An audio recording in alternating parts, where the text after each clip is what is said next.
standard deviation, actually they are harder to explain. So probably due to time, I have to skip this.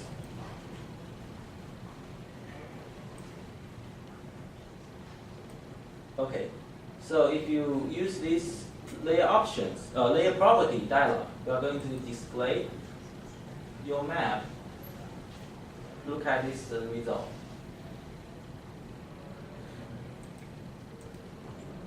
So you display your features using different colors. Okay. Another thing you want to do is labeling. So if you right-click on your layer and select properties and go to labels, and you select this button, label features in this layer, then you will be able to label the features. And you can select, for example, shape lanes, and you can select the font size.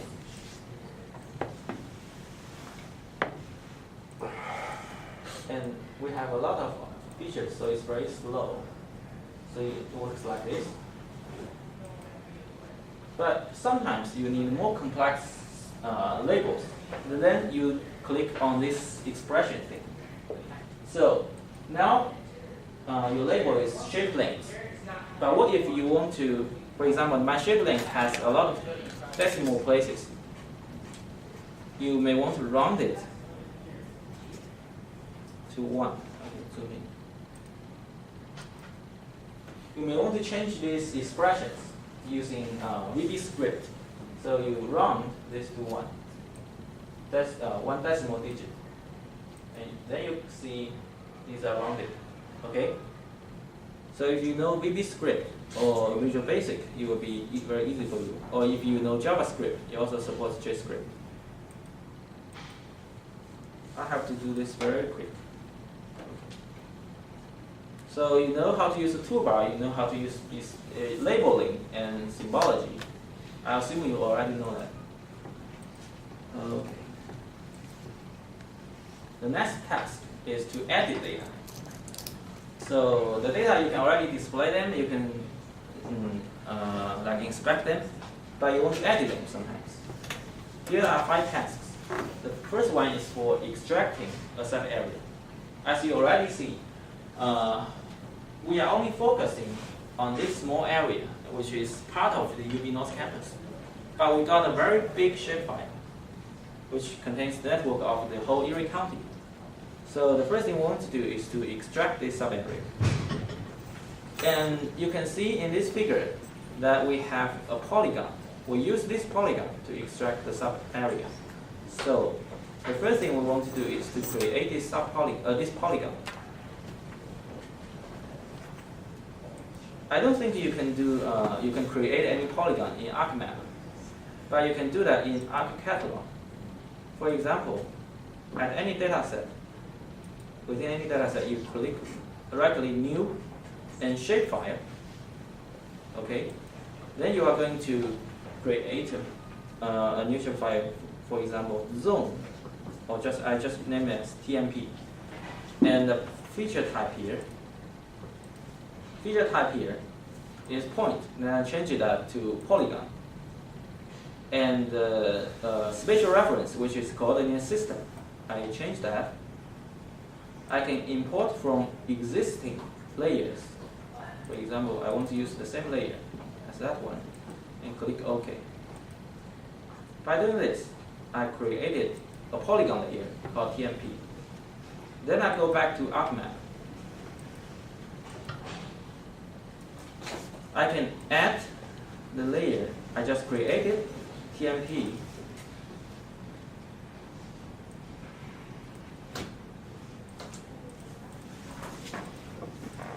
Now here's a small trick. See, I have so many layers for the background, for the image. If you select all of them and right-click and group, they'll be grouped as a layer. I just name it as background. Then by selecting or deselecting this layer, you can control all of them together. Now, TMP layer. This layer I just created is now still empty. And the next thing I'm going to do is to right-click and open Editor. Then in Editor, I start editing. Then it will ask me which folder, which database I'm going to edit data. And my layer is put here. So I select the second location, click OK. The task here is to create new features. Then I use this button, Sketch tool. Click this tool, and first point, second point, third, the 5 point. If this is the last point, I just double click. In this way, I can create new features. And here are a lot of things that we can do with the editor toolbar. Okay.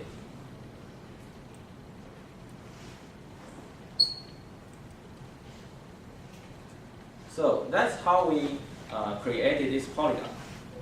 And the next thing is to extract this sub-area. There are two things we can do, actually. We can, for example, we can edit this Erie County network, and we manually select some unnecessary links and delete them. But another way is by selection and exporting. So the first thing we want to do is to select by locations. Go to selection and by locations, and then we select features from Erie County network. We select features from Erie County network, and these features must be within or completely within TMP, layers on TMP. Here you can specify buffer, which is the tolerance. Then OK. In this case, you are going to see these features on this layer being blue, which means they are selected. Okay. If I turn this off, these features are selected. Then I go to this selected layer and right click and data, export data. Then we can export this data to a shapefile. We can export either selected features or all features. And here is another thing I want to mention. The layer source data, which are the layers here, they have coordinate systems. But the data frame, which is the window here, may have another coordinate system. In other words, each layer has its own projection system. And when you are viewing them, they are all projected onto another projection system, which is called the projection system of the data frame. They may be different. Okay? By clicking OK, you are going to export data to a shapefile. For example, if I click OK, and you will ask me if I want to add it into the map. If I click yes, I will see these layer added. Let me just tell you what is the data frame. So this window is a data frame. By changing the projection of the data frame, you can view your layers in different projection systems. Okay, now it's what? NAD 1983. If I choose another one, I can. Let me see how I choose one. So here I want to stop editing, save edits, and stop editing. View data frame properties. I will be able to modify it. So now it's NAD 1983 and UTM 18N. If I modify that, for example, if I use another one, select, maybe just import from existing ones.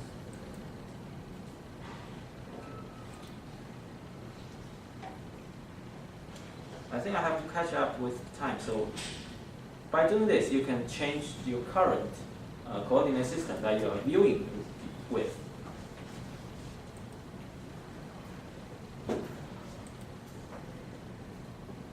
So I already talked about how you subtract sub-area, extract sub-area. Now it's the zoning. Zoning means the traffic analysis zones, which are places that traffic is originated or destinated. So here are the zone systems, are the zones we created. These purple ones are referring to internal zones. These light blue ones are referring to external zones.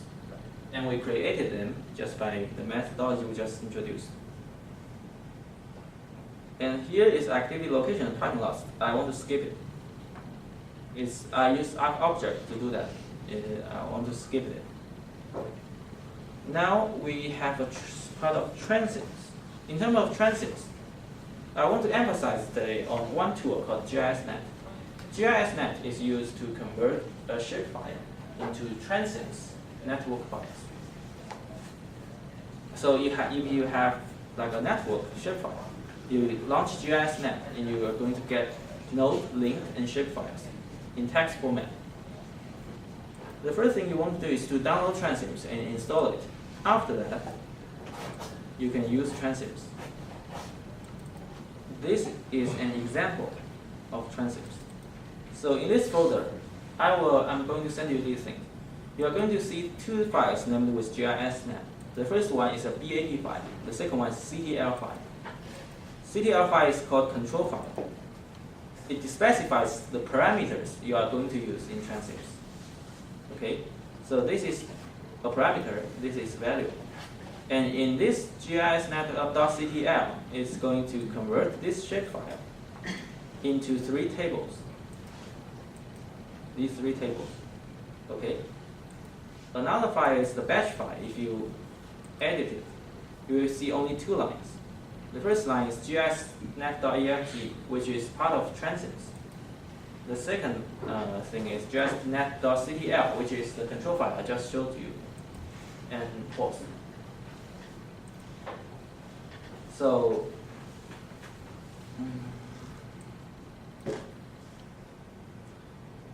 I still want to give you an example of that. So let's assume we have a layer here called this one, and I can export it to shapefile.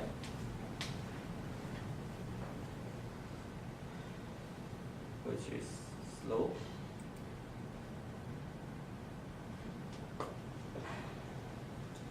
And output location, let's say drive D, data sets. And output feature class, let's name it as 1 for simplicity. And it's completed. And I'm going to show you to see a new shapefile here called 1. Then I move 1.shp and 1.everything to transients folder, paste it. And I want to emphasize this one is called net1.shp, so I change that to 1.shp. So, then if I double click on this batch file, it runs very quickly in it, and it generates a lot of new files, 3 new files. For example, this is node. For node, it generates the node in the transients network, and each record has an X, Y, and Z. And this is the file of links. See? So most of the attributes here will be 0 when you use a shapefile that has no attributes, no useful attributes. So you have to manually provide them in the beginning.